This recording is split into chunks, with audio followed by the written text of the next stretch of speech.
Spacey Sims, and we are back with more Code Realize Future Blessings in Impei's route. And last time we went a little long because we got so wrapped up in this. And we saw the cute CG. We saw a couple of them. I gotta be honest. I mean, they always make Impei's CGs really fucking cute and adorable. And it makes you go like, oh, he's so cute. And then he says something pervy and you're like, oh, how do you ruin it? I'm torn because I think I just really like being like, oh, Impei, because he's so pervy. But I secretly love him. Not as much as some of the other guys, I'm not gonna lie. Like, Van Helsing is my number one. And Lupin and Victor are like really, really close tied up there because I really love them both. And like, even though Saint Germain's stabby, he has to kind of take a backseat to like the Victor Van Helsing, like Lupin thing. And like Impei does come in last. I'm not gonna lie, but still, he's grown on me quite a bit because he's pervy and creepy, and you're like, oh sweet Jesus, put it away. But then they do these little CGs, and you're like, oh, but he's so cute, and he's getting like really excited, and he's not being pervy. You're like, oh, and then he gets pervy, and you're like, oh. But I'm getting used to it, and I secretly like it a little bit. I think I don't know. He's breaking me, is what it is. It's Stockholm syndrome. That's all it is. Anyway. So we started to read this in the last part, and then we were wound back because we were like, shit, it's way over time. Anyway, several more days pass. Overall plans for the submersible, or bathysphere rather, are nearly complete. I've been told the inner frame had been more or less perfected, but the problem isn't something an impeccable frame can solve. Apparently one specific area of development just isn't going well. Impei and Victor have been racking their brains trying to solve it for days. I wonder if they're still in the thick of it. I make my rounds along the dry dock with a large basket tucked under my arm. Handing snacks out to the workers has become part of my daily routine. Oh, it's you! More food for that lot! Thanks for all the hard work! Good day. Thank you. I know all of you have to work harder than I do. The laborer who passed by me hardly slows down for this exchange, so I wave goodbye to him. Visiting the dry dock day after day, I've gradually become friendly with all the workers. I take a few moments to joke around with one of the older men, who's apparently jealous of the lunches I bring Impei. But I'm only paying half attention as I scan the length of the dock. By the way, do you happen to know where Impei and Victor are today? Professor Frankenstein is out, so we probably won't be back for a while. I just saw Mr. Barbicane heading for the break room in the back, though. Both of them are such workaholics, the workers say with a sympathetic smile. I have no doubt the entire assembled workforce would agree. Victor and Impei push themselves harder than anyone else. Part of me is proud of them, and part of me is worried. I nod goodbye to the older man. Thank you. I'm off to look for Impei. Sure, be seeing ya. The break room. Piled from floor to ceiling with the workers' personal items, there's virtually no open space to take a proper break. It's almost as bad as Saint Germain's room after Impei ransacked it for books. Is that supposed to be me saying that? Like, are they all so deeply embroiled in the project, not one of them has time to straighten up in here? I make my way forward on unsteady feet, absolutely sure I'm going to trip and fall. I notice a faint noise that grows louder as I approach. It sounded like water spattering against something. Oh, gratuitous naked Impei? Were there water pipes running through the factory area? Try to remember peering into the back of the room. Oh, hi. Game. Oh. Jesus. Water pipes. Impei in the shower. Yes. Thank you. Okay. I'm a little jealous. Okay, you know what? We got a Van Helsing ass scene in the first one. But Impei likes to be wet. We like wet CGs of Impei, huh? Because we got his all sexy chest in the first one, and now we're getting in the shower, and yeah, I'm not gonna lie, his face is nice. It's nice. It's pretty. I like this. Okay, just when I was seriously saying in the beginning, that's like, I got a love-hate relationship with him. I mean, like, he's kind of pervy sometimes. But I'm starting Stockholm syndrome. I'm 100% Stockholm right now, honey. I'm like down, I'm okay with this. The hull needs to be strengthened, but with what material? There must be something harder. Think harder. This isn't just for England. It's for the most precious girl in the world. I seriously have to give this my all.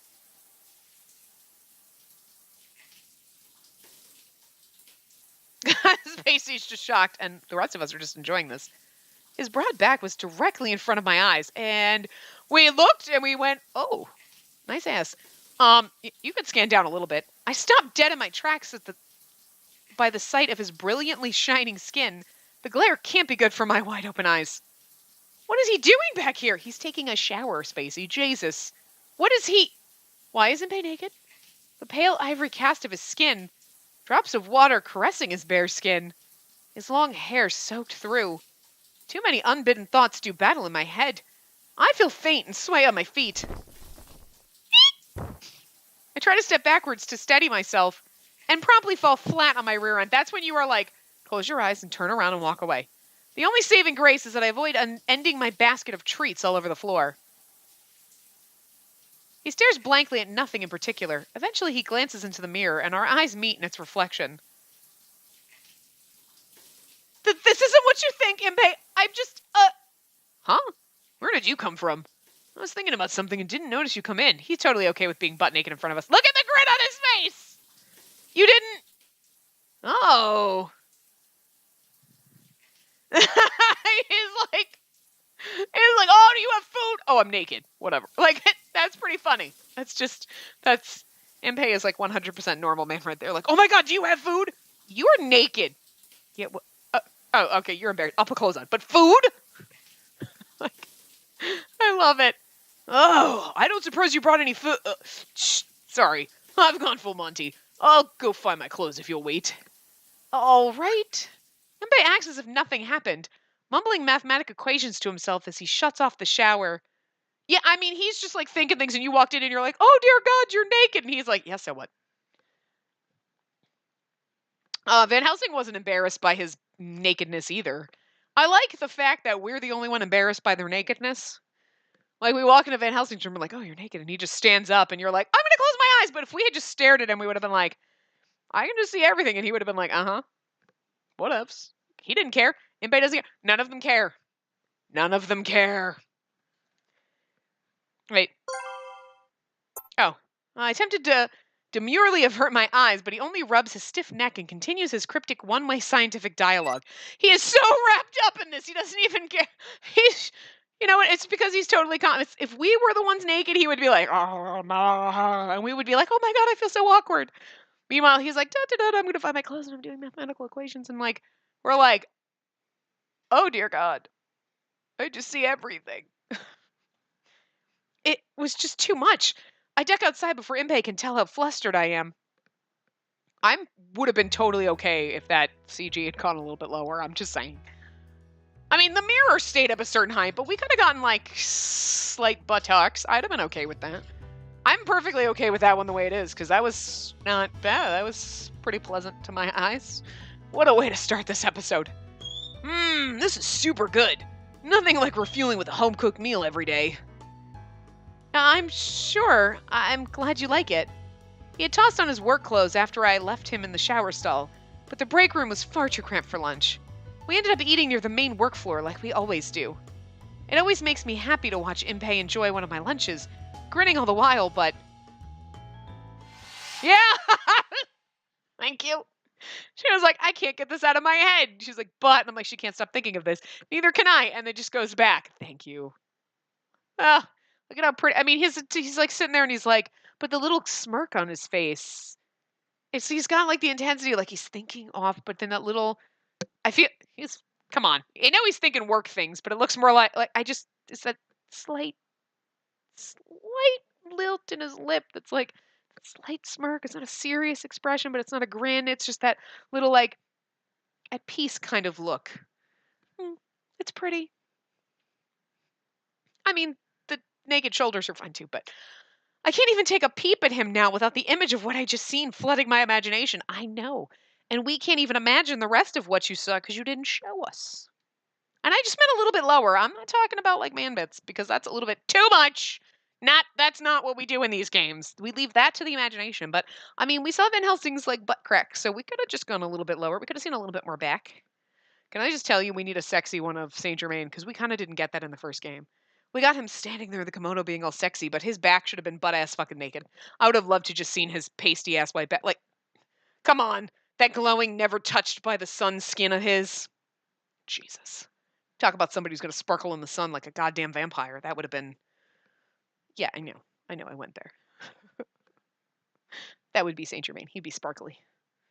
Just because he's luminous. And like godly, sort of. Something. Anyway. I very rarely see his bare back. When have you ever? Rarely? When?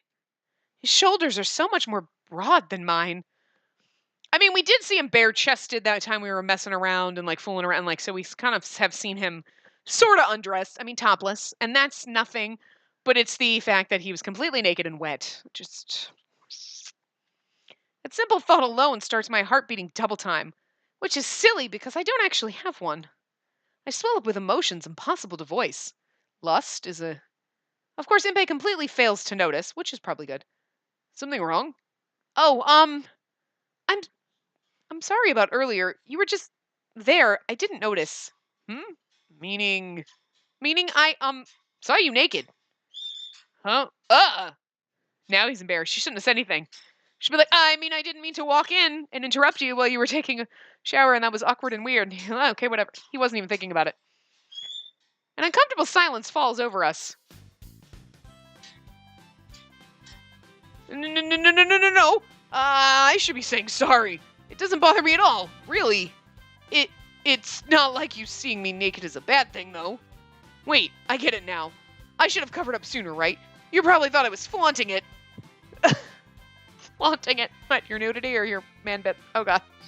Now I'm more embarrassed. What do you mean? Don't bring it back up! And it's got the great corny music in the background. Oh, I love it. God, I love this. I'm so sorry. When my head's in work mode, I can't think about anything else. I remember.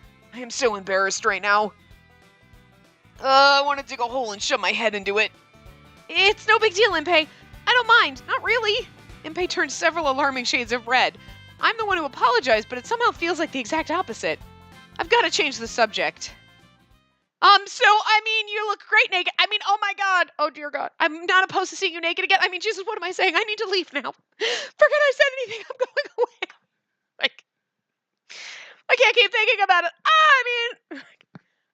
So, how's research and development going? I hear you're having a rough go of it trying to find the right material for the hull. The first thing I had to do was take his mind off of it. I knew Impey well enough to choose exactly the right moment, and so I did. He's back in the bathysphere track. On. We're not in a deadlock, but we aren't making progress either, I guess. He looks forlornly at the pile of research papers in front of him. On paper, the thing is actually finished. The interior structure is set in stone. We already have our materials and the parts are assembled. But the thing is, the biggest problem remains unsolved. Bingo. Once we get that licked, the finish line will be ready. The finish line will finally be in sight. The immense pressure deep sea waters exert means the hull material can't simply be hard. Withstanding high water pressure requires what Impey calls tensile strength. We need an extremely strong, flexible material. We've already tested everything from steel to exotic alloys of varying metal ratios. We've already tried titanium, a newly identified metal, and even experimented with aerocarbonium. Aerocarbonium! A light but durable new material invented by Isaac and used primarily in the construction of airships and the like. It was one technology of many used in the development of the United Kingdom. We ran through tests with each substance, but all eventually failed past a certain depth. They just aren't strong enough. We might need to approach this from a different angle. I have to speak with Victor again. A different angle? How much simpler it would be if only those 3 words were enough to spark the solution. Unable to think of anything, I exhaled dejectedly and turned to look outside. Sometimes I wonder if the world would be different if there were more amazing people like you and Victor in it. It may sound weird coming from me, but there just aren't that many scientists on our level. There was my father, and Nemo. Whoa! That's a crazy intense lineup you're putting me in. Almost like, Impey? That's it, Spacey. That might actually do it. What? Sorry, I gotta run. I should be back by noon tomorrow. Tell Victor for me, will you? Impey hurls all the tools in his immediate vicinity into a bag and is off before I can even reply. The Nautilus. He's gonna take the fucking shit from the Nautilus. And so a night passes, and noon time the following day. I arrive at the docks as I do every day and wait with Victor for Impey to return. Impei, where could he have gone? I don't know. He grabbed his things and dashed off without a word. Really? What do you suppose he's up to? Did he have a new idea for the hull? I couldn't say, but I have a feeling we won't be disappointed. Impei just had this look when he sped off. He was practically glowing. My confidence makes Victor smile. Just then, almost as if he could sense exactly what we were talking about, Impei's figure appears on the horizon, glowing larger as it dashes towards us. I am so late! Sorry to keep you waiting. Welcome back, Impei. She told me what happened. I hear you might have had a brilliant idea. Impei takes a deep, satisfied breath and beams at us. We had forgotten something really important. No sooner has he said this than Impei begins rummaging through his bags. Finally, he produces a single metal plate with a dull luster.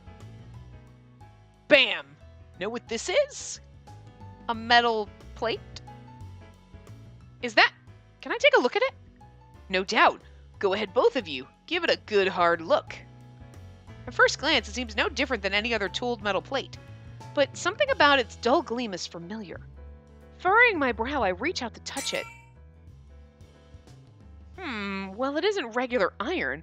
It must be some sort of compound. Meaning an alloy? It does seem incredibly hard.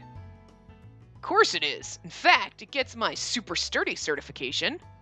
I mean, it did withstand heavy shelling from none other than the UK's elite airborne knights. What? You mean it's parts of the Nautilus's hull? Ding, ding, ding, ding, ding! You are correct. I expect nothing less, my lady. And now the winner goes a steamy cuddle session. And now to the winner goes a steamy cuddle session. I'll pass on that for now. And that would mean I get steamy cuddles too. Putting the steamy cuddles aside, I like how Victor's like, that means I get steamy cuddles too. Like, Victor's not like, just gonna pretend I didn't answer that question correct. He's like, it's like, I get them too, so let's maybe not talk about that. Impei grins proudly and wraps the plate with his knuckles. I paid the Nautilus's crash site a little visit. Man, this was not easy to tear off. Very unexpected. Are you saying we should make use of this material then? Yup. If we were after pure strength alone, there are plenty of candidates. But my quick and dirty research suggests this alloy has superb tensile properties as well. Plus, it was submerged in the Thames for a year, but there are no signs of corrosion. Anyway, there's still tons of things we need to make sure of, but if my instincts are right, this will make it to the bottom of the ocean. Probably. Did the Bathysphere project just take a giant step forward? Not only that, yes, we can totally use this for the submersible. But also for our trip to the moon, is what I'm thinking. We always knew that building materials for a trip to the moon would be a major hurdle we'd eventually have to tackle. If that problem just got solved in one fell swoop, nothing could have made me happier. Except for being able to touch Impei, maybe. I'm just saying. I don't know. Maybe this is just me being all sentimental-like. I kind of want to do Nemo a favor, bring his technology beyond our planet. He laughs at his own words and fixes his gaze on the sky, continuing on as though to himself. Nemo was a twisted, selfish, narrow-minded wreck of a scientist, but we had something in common. Something in common with Nemo? The fact that we both truly love science, I guess. The difference is he used it for the wrong reasons. Even so, I can't bring myself to hate him. It occurs to me that this respect for a fellow scientist was a large part of why Impei stood up to quell Nemo's rampage. Of course, Nemo met his own end in the process. Perhaps it was inevitable. Impei sighs. I wonder if he was thinking along the same lines. Nemo, the mad scientist who created the Nautilus to rain destruction down upon London, rendering the city a sea of fire. He had made his goal clear. A world in which the pursuit of hard science was unfettered by concepts of ethics or morality. The type of science he espoused had, of course, brought about the nightmare of the Nautilus. Nemo had become so tainted by these views that he allowed innocents to perish in a hail of bombs, an inexcusable sin. And yet, even though he chose the wrong path, I want to show that not all he did was wrong. Is that all right with both of you? Am I making the wrong choice? Impei asked the question silently, looking imploringly from me to Victor and back again. I don't think there's anything wrong with using a material Nemo created. No matter who did the research, who made it, science itself is not sinful. You taught me that, Impey. Just like you taught me that my own existence is no sin. I'm blessed to have people who acknowledge and affirm my existence through their words and deeds. And so, I felt I should honor Impey in acknowledging this. Nemo's creations can be used for purposes other than destruction. True, when you put it that way, I'm happy to lend my approval. Victor offers a smile, then seems to remember something. I knew Nemo when I was in the Royal Society. He was always alone. He'd say nobody was capable of understanding his genius. But I'm sure that deep down, he wanted a colleague. Someone to collaborate with, as passionate about science as he was. I think he wanted a friend. That's why I think he would have been honored that you want to make use of his discoveries. Imagine me asking him that. It would have been very loud. I knew you had need of my power, my friend. Oh, I can hear it. I can hear it now. It does sound like Nemo. Of course, there was no way of truly knowing what Nemo may have thought of our plan, but I want to believe. I want to believe that deep down his passion for science was genuine. His passion for science was genuine. He just lost his goddamn marbles. It happens.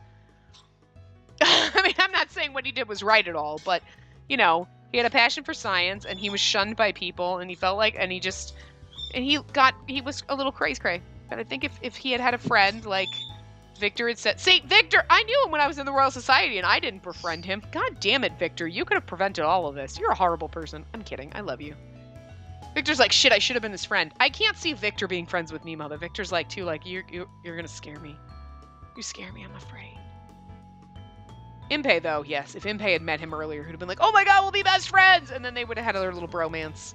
And maybe Nemo wouldn't have lost his motherfucking mind. I don't know. Maybe he was always crazy. Righty then. First things first, the bathysphere. Things are about to kick into high gear, folks. Impey declared this last with equal parts confidence and emotion.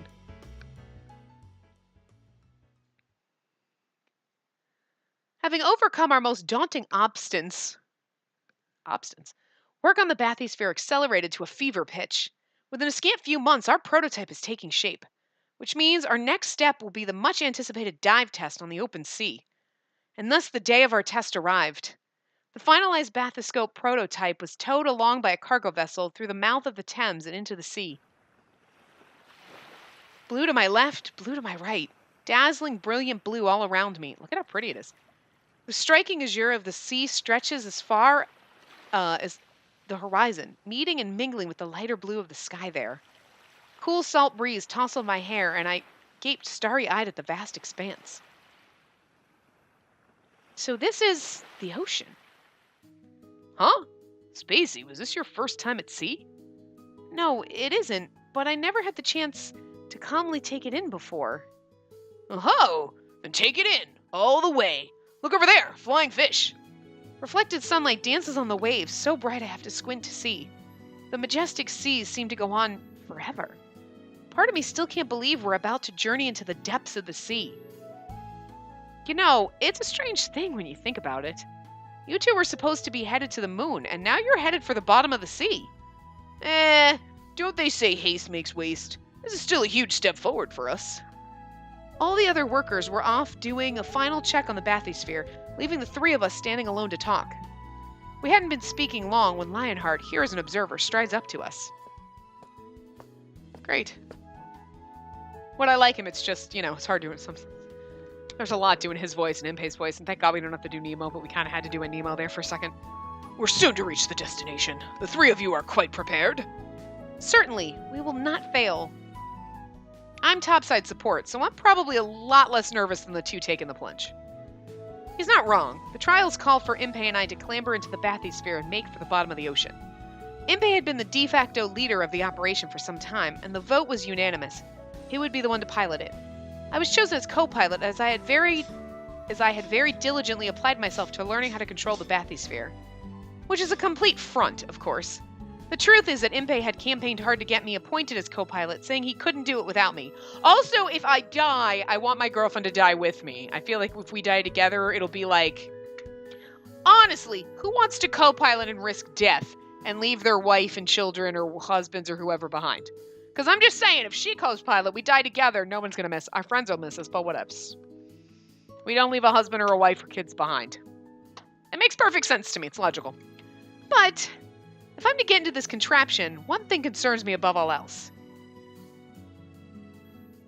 Spacey, you're worried about the poison, aren't you? Yes. Victor kindly lowers his voice to a whisper so that nobody can overhear us. The poison that flows through my body slowly but surely begins to taint the atmosphere around me. It's not nearly enough to be a problem during everyday life, but I know only too well what happens if I stay inside a closed space for too long. Oh. She's like, I love their little happy faces, and she's got a tear because she's like crying. I love the little dolls. They're so cute. Elaine and the effects my poison had on her body had been the proof of that. Elaine, a woman who picks herbs for a living and met the heroine 2 years ago. She and her daughter, Eddie, were kind people who treated the heroine without prejudice. That's why I had objected to going as long as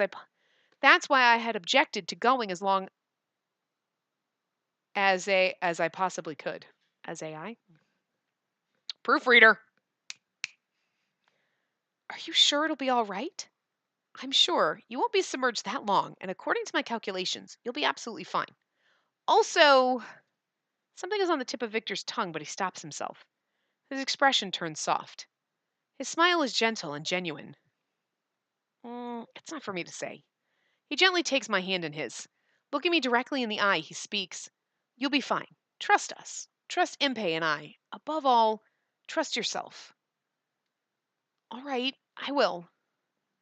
I still feel uneasy, but who can I trust if not these people so dear to me, with whom I've come through so much with? I nod to Victor, and Impey returns, having finished speaking with Lionheart. I was hoping Victor was going to be like, well, here's the cure to your poison. Obviously, I know that they're working on it in secret, so when they have it, but I'm just wondering if maybe he's like, I'm just going to go over here and like let Impey give it to us. You know, I don't know. Shall we, my princess? Let us be aboard. Are you prepared? Ready? All that good stuff? Yes, I'm ready. By prepared, do you mean prepared in general or prepared for possible failure? It's fine, it's fine. Chances of failure, probably 0. I know I've heard that tone of voice before, but I have little time to think on it as Impey strolls off towards the craft. Impey, wait a minute! Victor chases after Impey, a touch of panic in his voice. Impey, you almost forgot this! What, is it? Is it really? It is! Barely made it too. It finally came together this morning, but this is where my work ends. The rest I leave to you. You're the only one who can see it through, after all. It's the fucking poison stuff. Thank you. Victor, you are so fabulous. Would that I were a woman, I'd plant such a sloppy kiss on you right now. I think I'll pass. Besides, you already owe me steamy cuddles. He's like, I can barely handle the steamy cuddles you owe me. I don't want a sloppy kiss. Impey and Victor seem to be enjoying a joke together. I can't hear what they're talking about, but just watching them smile and laugh makes me happy. Now we just follow the plan. I'll act as support from up here. Do be careful now. I shall pray for your safety. Victor, Lionheart, and the assembled workers cheer as Impey and I walk to the bathysphere. All right then, chaps. We're off. He's like, here, take this. As soon as we're settled inside the craft, its thick hatch shuts behind us with a metallic clank. Hatch is closed. Oh, that was Victor. Hatch is closed. Victor locks the hatch into place to prevent leakage. The interior of the craft is now a completely closed space. Seal is locked. How is it in there? No problems yet? No, none yet. I take another look around the interior of the bathysphere where we worked so long and hard on. The tight space is packed with all manner of machinery. The most obvious, of course, is the large quartz glass viewing window in front of us. Righto, let's put some oomph into this, eh? Run through the equipment check, will you? Will do. We've been through the test runs countless times before. I found piloting the bathysphere, in theory at least, to be easier than an airship, as it had more limited range of motion. All right, I allow myself one deep breath and begin flipping the switches on each component. Depth and pressure gauges are functional. Ballast is good. Spacey, are you nervous? I am very. Aren't you, Impey? Sure I am. But I'm more excited than anything. It isn't quite going to the moon, but in terms of going where nobody else has before, it's comparable. We carry on talking to quell our nervousness, finishing up equipment checks. Why didn't he give us the shit yet? Finally, confirming hatch seal, no leakage. Equipment operational, all green. Ready up here too. I'm not seeing any issues. Well, they should have put it in the water and like just under a couple inches of water, you would know if anything was leaking. Hatch seal's not leaking. How do you know? It's floating above the ocean. Roger, roger. Perfect, perfect. I hope this works. Of course it will. Trust in what we built together and trust the genius engineer. I do. If we can fly through the sky in airships, surely we can dive into the bottom of the sea as well. Well said. Well then, let's make it happen. Inbei's hands move across the console like lightning. I keep my eyes fixed on the gauges. Hey, you two. Good luck. Yup. Initiating dive. Open the vents. Acknowledged. Opening vents. Ah! Guys, we get to see what happens as we go underwater. That's so cool. I love it. It's so exciting. It's not just going to be like a new CG. It's going to I like that. The craft begins to rumble, and I feel the slightest bit of resistance. This is so neat. I mean, all they literally have to do is just change that little thing and make it like a strip, but it's still really cool. The depth's gauge needle twitches, and the viewing window is suffused with blue. This is so exciting! We're diving, breaking through the surface, cutting through the water, diving, heading for the unknown depths. This is amazing!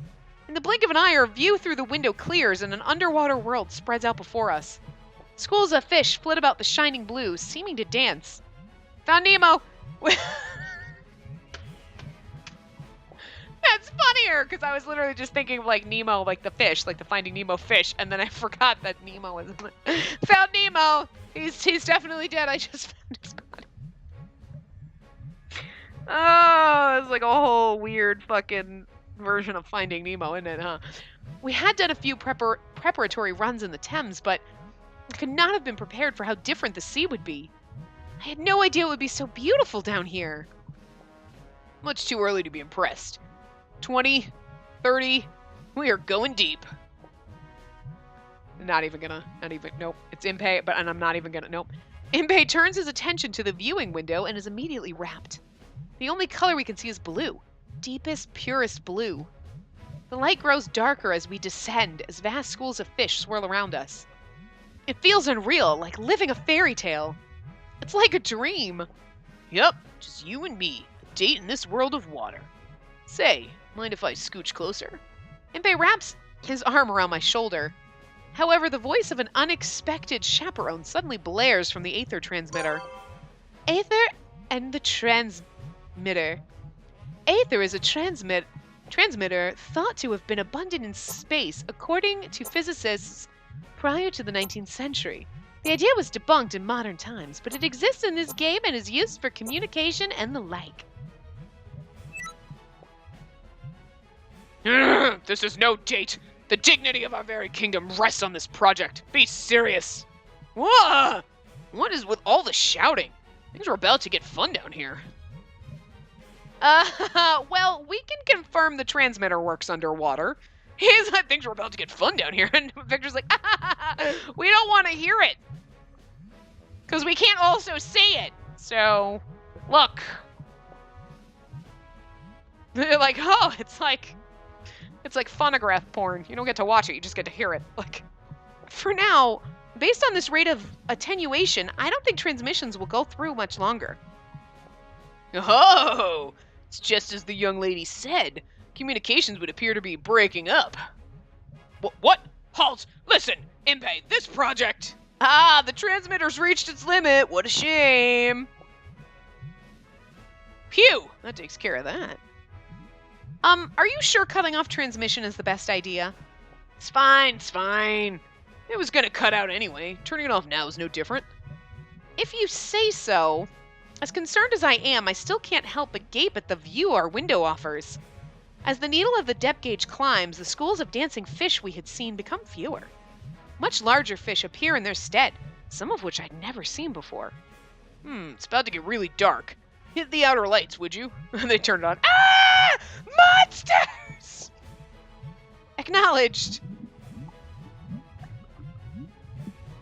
Oh god, this is where we get attacked by a giant sea squid.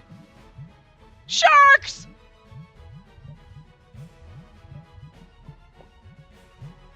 I love the slow. It's not like moving. It's like, and you're like 20 minutes later, you're like, oh god, guys, I'm waiting to get attacked. Our bathysphere slowly drifts deeper, ever deeper, towards a seabed we cannot even see. Our surroundings gradually grow dark. With the light of the sun all but gone, only our artificial lamp pushes back the unfathomable darkness of the sea. There's no light out there, though. The deep sea. The world had become pitch black, unending darkness. It sends a chill down my spine. How romantic. Impei and I are talking less and less.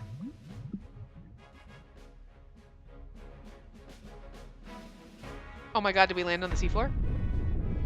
Why is it so bright down here? With a dull thud, we reached the depth the government had earmarked as our goal. Plumes of earth rise from the seabed. Target depth. I look at one of the indicators, and the needle of its little clock face is pointing straight up. Exactly as estimated. You and Victor are amazing, and so is Nemo's bathysphere. Well, we are the best of the best. I fully expected this to work. Right, this isn't something you see every day, so why don't we shut off the outer lights and switch on the cabin lamp? This may be the only chance we get to find out how dark the bottom of the sea really is. Acknowledged. With a single flick of my finger, the light outside winks out. It's darker than dark. Haha! Without the cabin lamp, we probably wouldn't be able to see each other. Now, here's the poison stuff, and let's make love at the bottom of the sea while everybody's actually listening. We can still hear you! Oh my god! You just can't hear us screaming! Are you sure the transmitter's off? I don't want to hear people to hear this. So quiet. There isn't a single sound to be heard. Beyond the window, an infantry of darkness. I mean, this is romantic. Which, for some reason, Impey gets up to investigate. Hey, have a look at this, Spacey. Oh, cute! Outside the window, this profound darkness, the light barely makes a dent in it. He's so pretty when they do CGs, and you forget that he's a little pervy. You know, but you're like, but he's so pretty when he's not being pervy. Looking at it from here, doesn't it remind you of something? Something? I couldn't imagine what Impey was talking about and gaze out into the blackness, looking for an answer. Space? At this depth, I can barely make out the occasional fleeting shape of a fish. The darkness is so complete, I feel as though it could suck me in. Almost like the night sky, or beyond, outer space. Oh, you got it. I'm glad. Well, look who I'm talking to. I had a feeling that was it. Impey smiles, and I smile back. Did you know that a lot of scholars believe the seafloor and outer space, where we're going, are very similar? Dark, cold, no oxygen. Now that you mention it, there's oxygen in the water. I mean, we can't breathe it, but like fish can. But there are stars in space, and no light at all down here. Is it really that similar? As soon as I've said it, I know something about my question isn't right. Impey, however, simply chuckles. You might be surprised. Now excuse me for a moment, my princess. He reaches for the console with an impish grin, and then the cabin lamp shut off and we're plunged into absolute darkness. I can't see anything. Don't panic now. Well, if you're scared, you know you can hold on to me, right? Pass. I purposefully neglect to mention I almost took up Impey's offer this time. But if he accidentally touched my skin in this pitch dark, I can't bear to think about it. Eyes open or shut, it makes no difference. Deep within the blackness, all I can hear is the faint sound of our breathing. I grope for Impey's wrist, find it, and hold on tight, waiting. After some time, Impey leans in close and whispers in my ear. Should be about time. About time for what? Well, you'll see soon enough. Now stay sharp and take a nice good look out the window. 3, 2, 1, now! At Impey's now, the bathysphere's exterior light clanks on. My eyes had adjusted to the dark, so for a moment I'm blinded by the dazzling flash. At first I thought it was some sort of optical illusion. A shimmering white light deep beneath the sea. White light, an anomaly caused by fine particles and sediment being kicked up and floating in water. It is sometimes compared to falling snow or starry sky, commonly known as marine snow, since the 20th century. Gradually, they increase in number, spreading outwards. Oh, that's so pretty with the sparklies! They look just like stars. Even though we're deep on the sea floor, shining stars dance in the dark depths as black as the night sky. Oh, I'm glad we were able to see it. What are they, Impe? So while we were developing the bathysphere, I read our predecessors' notes. Their crafts may not have been as slick as ours, but people have been fascinated with the deep sea for a long time. When they first discovered it, these beautiful lights. Imbe explains with a look on his face that reminds me of a child successfully pulling off a prank. So what are these lights really? They say it's a combination of minute floating particles and sediments from the seabed. The phosphorescence, after being exposed to light, glimmering like stars in the sky. If I was going to be grand, I might call this the starry sky of the seas. It was entirely appropriate. Our entire field of vision is full of stars. It almost feels as though we had already made it into space in one fell swoop. Endless darkness, but filled with stars to light our way. So this is what it will look like where we're going. I continued to gaze at the sparks in wonder until we reached maximum depth. We were already at maximum depth. We were already at the bottom of the seabed, weren't we? Beyond the skies, far above us, a world of stars awaits. I mean, we were literally already there, and we were sitting on the floor of the ocean, is all I'm saying. With these scintillating sea lights reflected in my eyes, it's all I can think about. I'm surprised he didn't give her the poison removal before. Did I not tell you? The experiment was destined to be a success. Most wondrous. All know Impe Barbicane to be a frivolous buffoon with shocking disrespect for Her Majesty. Majesty. Jesus, I can't read. Her Majesty, a miscreant to rival Lupin. But the man is worthy to name himself a genius engineer. I trusted him from the very start. I seem to remember you being more worried than any of us, Captain Lionheart. After we surface, thankfully with no ill effects from the poison I so dreaded, the deck of the ship takes on a party atmosphere, everyone joining in to celebrate the successful experiment. We may have been the ones who actually dove in it, but the success of the bathysphere is rightfully shared by our entire team. To show my gratitude and offer congratulations, I walk about the deck speaking to every engineer and laborer. Thank you, Victor. You brought us back up safe and sound. Sure, I'm so glad there were no problems. Right then, young miss. Let's hear all about it. What was the sea like? When I return to the palace, I must regale Her Majesty with a riveting that is, make my report. I just noticed the swirl in his hair. Victor looks tremendously relieved, and Lionheart is in fine spirits. All around us, engineers and laborers from the Royal Society are celebrating their triumph. While chatting with the infectiously happy crowd, I noticed something amiss. Huh. The biggest contributor and single hardest worker on the bathysphere project is nowhere to be found. Victor, do you know where Impe is? What? He was just here, but I don't see him now. Where could he have gone? I'll go find him. I strolled through the interior of the ship, keeping an eye out for Impe. I passed through the wheelhouse, the engine room, the cargo area, even crew's quarters. Wherever I go, I'm greeted by sailors effusive with praise about the bathysphere. By the time I finally find Impe, I feel like I must have spoken to every single one of them. The sun had already set. Impe, there you are. Huh? Spacey? He'd been leaning against the railing, staring out at the water. The moonlight casts faint shadows across the contours of his profile. What are you doing here alone? Everyone wanted to talk to you. Sorry. I was just making my report. Your report? I would understand if he had been talking about Lionheart or Victoria, but there's nobody here. Who is he reporting to? You're the only one here, Impe. He was talking to the old man. To this, he shakes his head no. Without a word, Impe points at the distant night sky towards the moon. God damn it, Bird. What the fuck? What, buddy? What's the matter? It's dark, so there's probably like a moth. He's looking out the window, but it's like dark on the patio because it's like nighttime and I haven't closed my blinds yet. And so he probably saw a moth or something. Because there's always moths trying to get in because, like, the lights are on and they're outside, anyway.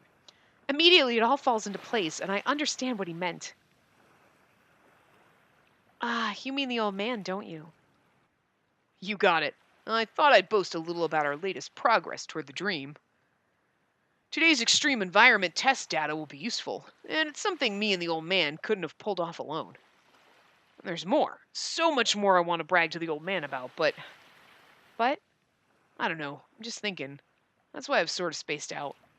The moon's brilliant gleam reflects off the ocean waves. Impei stares out at the reflection, shimmering like a mirage. Wonder what he's thinking. He remains silent, waiting for him to speak. Say, Spacey, how was it, diving to the bottom of the ocean? Taken off guard.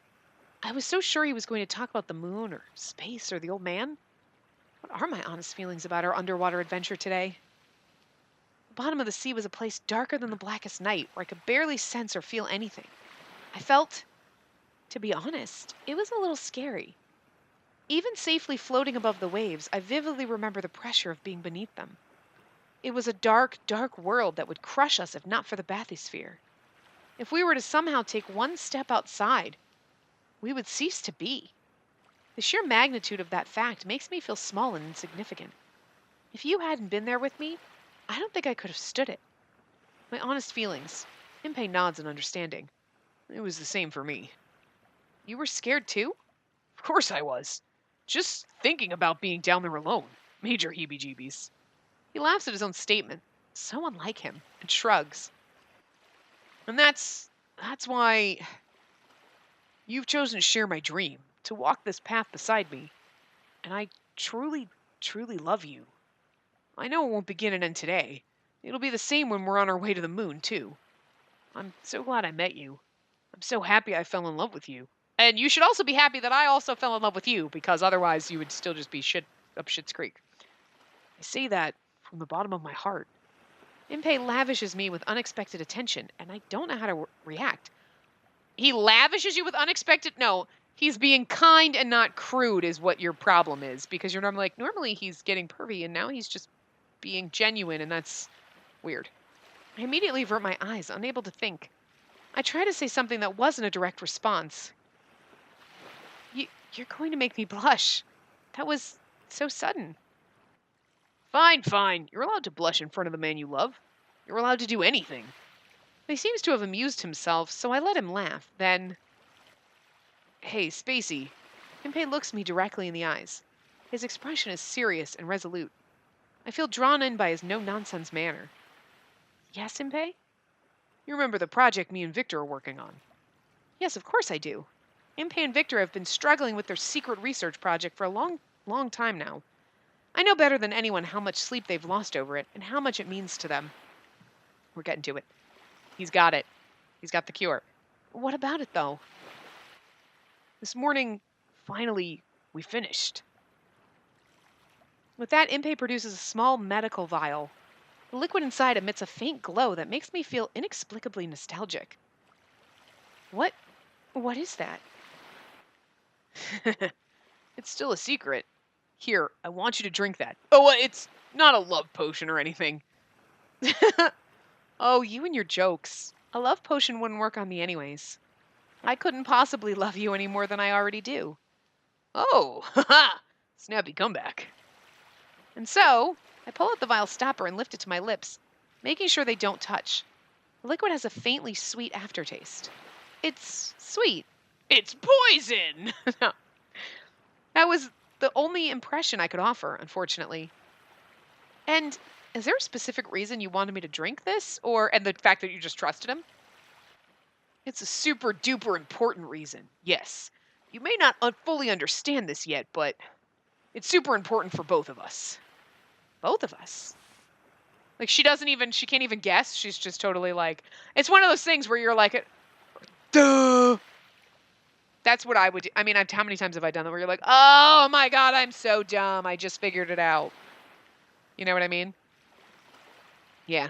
She's having a dirt moment where she's like, I just don't get, oh, I should have guessed that. Impei takes my hand in his. Last year we had a brief moment when the poison in your body disappeared, right? What it felt like to touch you then. I remember it as clear as day. He pulls my gloves off. What are you? Impey! An instant later, our fingers are entwined. Our fingers. Fingers that were never supposed to touch. I'm so stunned I can't say a word. It works fast. Impey's hand should be rotting away, tainted by my poison, melting off his bones as I watch in horror. She's real graphic. Instead, I can feel his hands. His skin against mine. I mean, you could feel his hands before as they were melting slowly into bone and then... So soft, so warm, and above all, so lovely I can hardly stand it. I've been waiting forever to feel this. Other people's hands are warm. I've never fully grasped that until this moment. This beautiful moment and this feeling. And in that instant, I realized the wall that kept me apart from the world had crumbled. I felt each of Impey's fingers with each of my own, sharing the sense of warmth. That vial, was it? Yep, it was a horologium detoxifying agent. Antitoxin, a potion created by Impey and Victor that suppresses the toxicity of the horologium. Its main raw ingredient is Zicterium. I really wanted to finish it sooner, but it ended up taking almost a year. And I never would have been able to make it a reality alone. If you feel like saying thank you later, don't forget Victor here. As far as kisses of gratitude go, I'm fine with one peck on the cheek. Mr. Impey won't be jealous. Even as Impey tells one of his typical silly jokes, he continues stroking the back of my hand. The simple gesture feels so wondrous I almost forget to breathe. May I touch you too? I'm so nervous that the words come out in a whisper, and he's like, please fucking do. I used to be called a monster. For a monster like me, the act of touching someone is an unforgivable sin. I, who brought ruin even to those most important to me.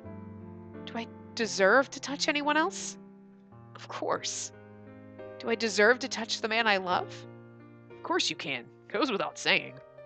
Spacey, you can live without hurting anyone or anything ever again. I only realize I'm crying when I feel a tear roll down my cheek. I never have to hurt anyone again. I never have to destroy anything precious. This is probably actually almost the most touching, like, getting rid of her poison thing, because she's just like, I can touch people, and I don't, it's just the emotion buildup of her, like, realizing what she can do now. It's just so much, it's more drawn out, so I just feel like there's just more of an impact with it, you know? With infinite gentleness, Impey wipes away my tears of joy. I'm gonna say something totally selfish right now. Before we boarded the Nautilus, the kiss we were able to share, feeling each other. After coming to know that feeling, being unable to touch you again was unbelievably painful. Your love, your warmth, burned into my mind forever. It's been the same for me. I miss the warm feel of your body so much. I cried endlessly. Part of me has been so very sad since then. So, it's my turn to be selfish. I love you. I love you so, so much. Impey, I want to kiss you. To talk about dropping bombshells. You don't want to? Like you have to ask. Of course. Of course I do. There's nothing stopping us now. I feel drawn towards him, and he to me. The fantasy I've played out in my head over and over is about to... Someone's going to interrupt it. Cock blocked. Cock blocked. Fucking A.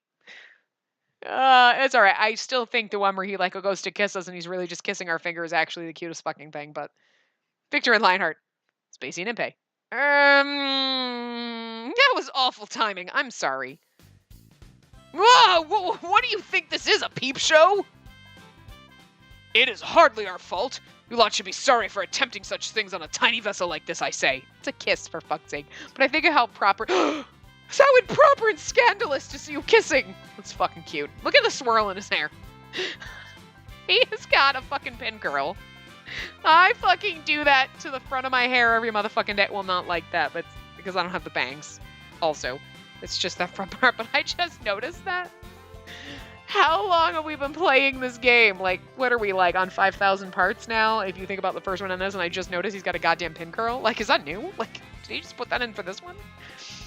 Oh my god. Look at his face. He's like, I am so abhorred.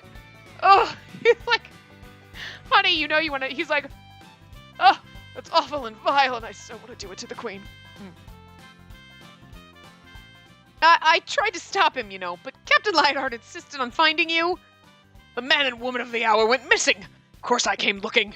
Anyway, we'll stop bothering you. See you later. Professor Frankenstein, cease pushing me at once.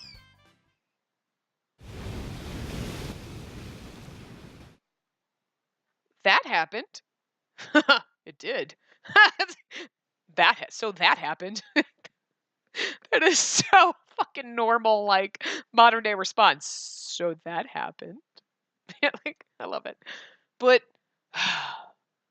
it was so all about to happen. Is this to be my cruel fate? Impey's shoulders slump. He's not joking. I can tell how disappointed he is. I understand it all too well. The moment we'd been waiting for so long. The moment we were about to touch. The moment we were about to experience happiness I wouldn't trade for the world. No, I have to... Impey... There's no way I could hold back any longer. She's gonna fucking kiss him. Oh, CG. She pounces him. Oh, cute, guys. That's adorable. Not gonna lie. It's cute. You probably couldn't have called it a romantic kiss. Desperate was more accurate. All I wanted to do was convey my feelings. But that's how... It was just as cute when Van Helsing, like, just grabbed us and we were like, what the fuck just happened? That's what we just did to Impey. It's cool. Which is weird, because that's normally... We usually pull an Impey on Van Helsing.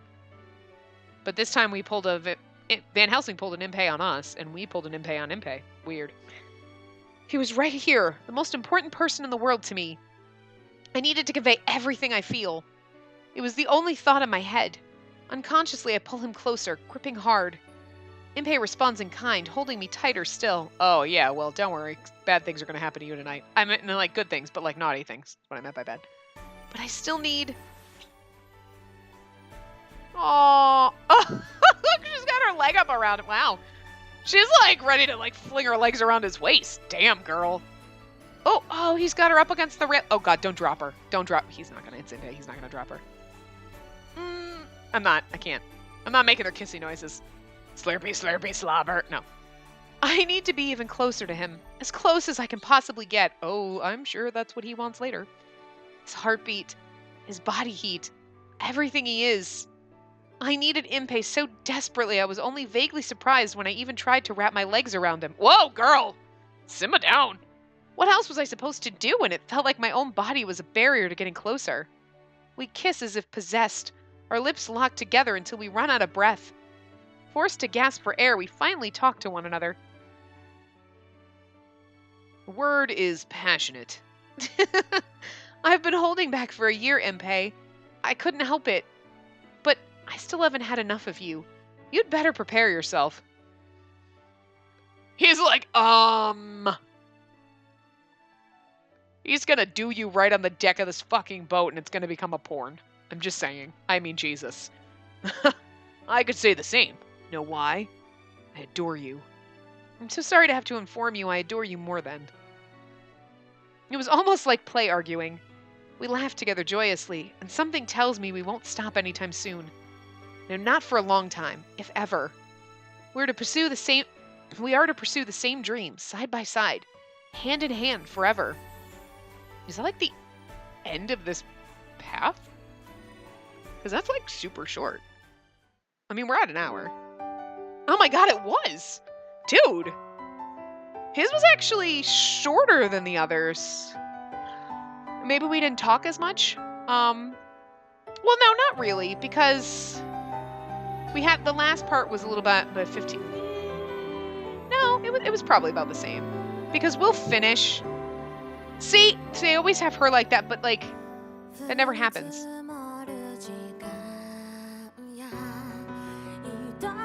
That never... I still can't see Van Helsing's... I still can't see his name without, like, losing it. Like, oh my god. Undertaker. Yeah, so... I guess... Well, I mean, because we did a half hour, so this would have been 2.5. But the last part was 15 minutes over. This will probably be about... So yeah, I mean, about 3 hours, maybe, roughly. I feel like it was a little bit shorter. Van Helsing's is definitely the longest so far.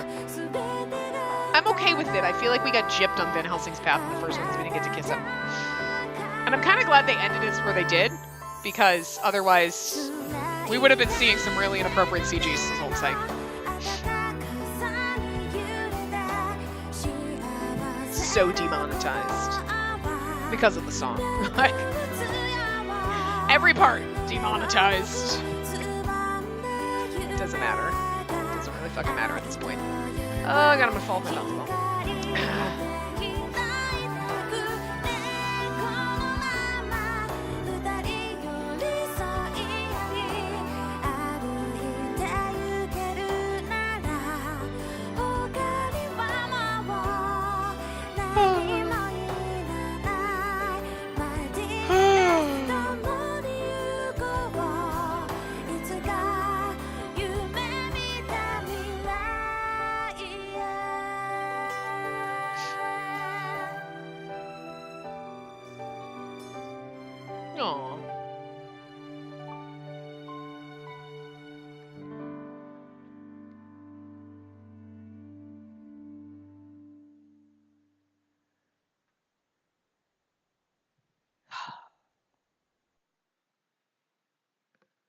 And this would normally be the part where I'm like, we're going to wrap it up, but we're going to go longer. So the in-pay parts are longer because we can't not do the end fucking a year later. Oh, God.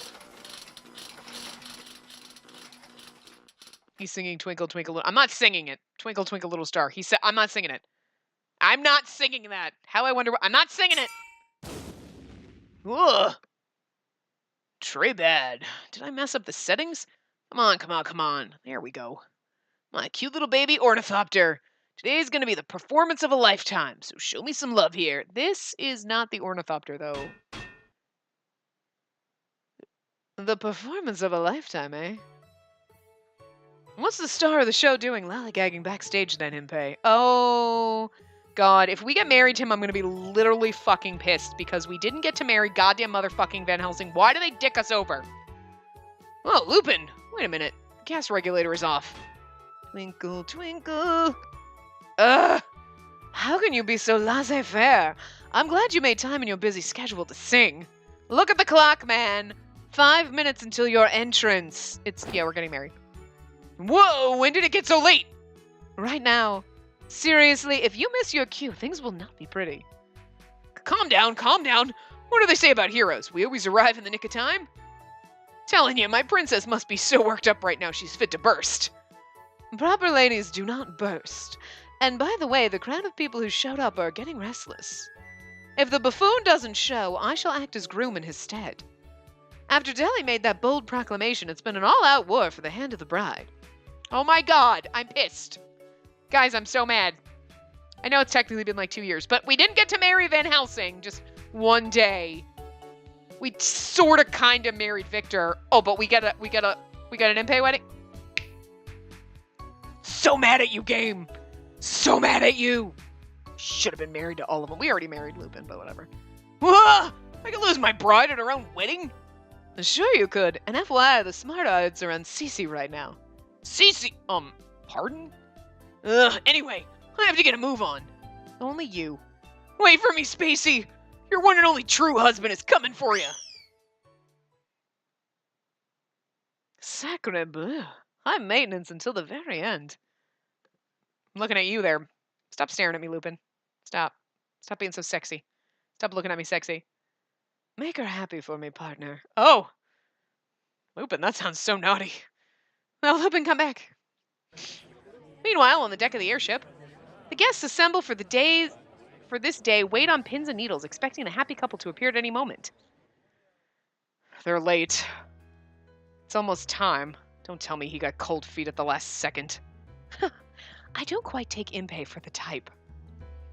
Truly, he'd be much more likely to get drunk with happiness, stumble and crack his head open on something. Cece agrees. You're all being rather frank. Listen, Frank. Vicky. Van. Fran. Whatever we call him now. Van is Van Helsing. Whatever. Ah, welcome back, Lupin. Were you able to locate Impey? Sure, I just gave him a good butt kicking. I think he'll make it.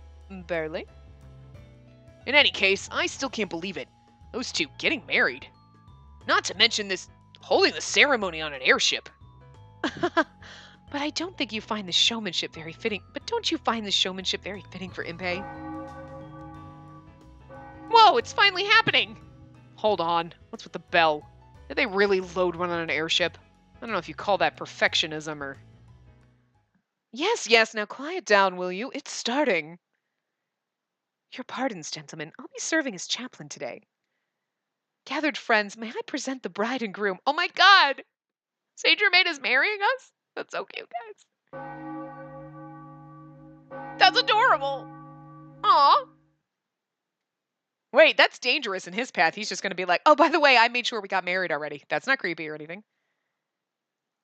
What now? Count, where are the bride and groom? Oh, they're probably having sex in the back. Unbelievable. He really did get cold. Hey! Hey, honored guests, this way. I'm sure I recognize that raucous braying from somewhere. Oh, here they come. Hey, you lot, up. Look up. The ornithopter. Or we're flying. Oh my god! Look! Even Spacey's got little goggles, and they're parachuting in. That's kind of fucking adorable, I'm not gonna lie. I'm still pissed we didn't get to marry Van Helsing. I'm just really fucking pissed about that, but... Huh? What? Lupin and Victor, all of our friends, wear matching expressions of amazement. We're higher than even the airship.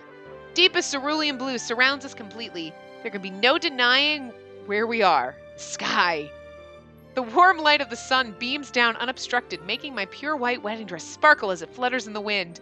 And it actually is cute because it looks like she's got like a high neck dress on, which would be perfect for like jumping out of a goddamn plane. Impei and I join hands, waving at our assembled guests below. My goodness, they all look so surprised. You bet they do.